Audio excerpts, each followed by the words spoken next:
تسلل ب20 سنتيمتر يشعل غضب الوداد. حكيمي يلعب مصابا وقلق قبل المونديال.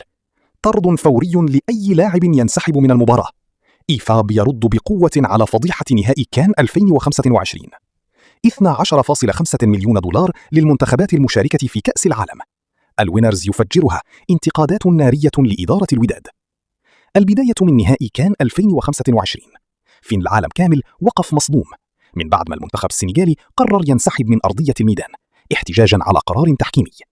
لقطة مشي عادية وفتحت باب نقاش كبير. فين كيسلي الحق في الاحتجاج؟ وفين كيبدأ خرق القوانين؟ الجواب جاء سريع وقوي.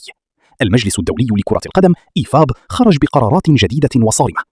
أي لاعب يغادر الملعب احتجاجا كي يطرد مباشرة، وأي فريق يوقف المباراة كي يخسرها بقوة القانون. رسالة واضحة: ما كاينش اللعب بالقوانين وكرة القدم خاصة تبقى محمية. والمغرب كان حاضر في هذا التحول كدور كبير في الدفع نحو هذه القرارات باش يتحط حد لأي فوضى ممكنة داخل الملاعب. ومن إفريقيا للمغرب من جديد، مباراة الكوكب المراكشي ضد الوداد الرياضي فجرت جدل تحكيميا كبير، هدف ملغي، احتجاجات وغضب جماهيري واسع. ولكن مديرية التحكيم دخلت على الخط وأكدت التسلل كان واضحا ب20 سنتيمتر فقط. تقنية الفار حسمت القرار، وحتى الفيديو التوضيحي تأكد من صحة الحكم. ولكن واش هادشي كافي باش يقنع الجماهير ولا الجدل غادي يبقى مستمر؟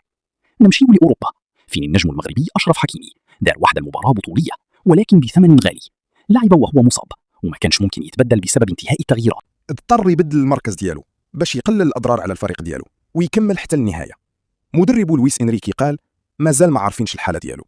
قلق كبير خصوصا مع اقتراب كأس العالم 2026.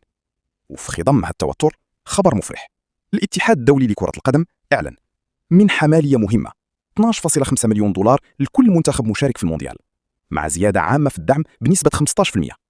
يعني اللعبة كتطور اقتصاديا، ولكن التحدي الكبير هو كيفاش نحافظوا على العدالة داخل الميدان.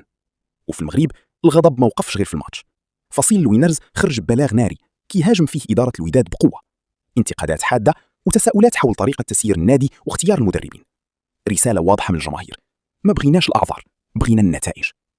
بين قرارات صارمة من إيفاب وجدل تحكيمي محلي وإصابات نجوم كبار، كتبقى الحقيقة واحدة: كرة القدم اليوم ولات أكثر من مجرد لعبة، هي صراع ديال قرارات، ضغط جماهيري وعدالة خاصة تفرض.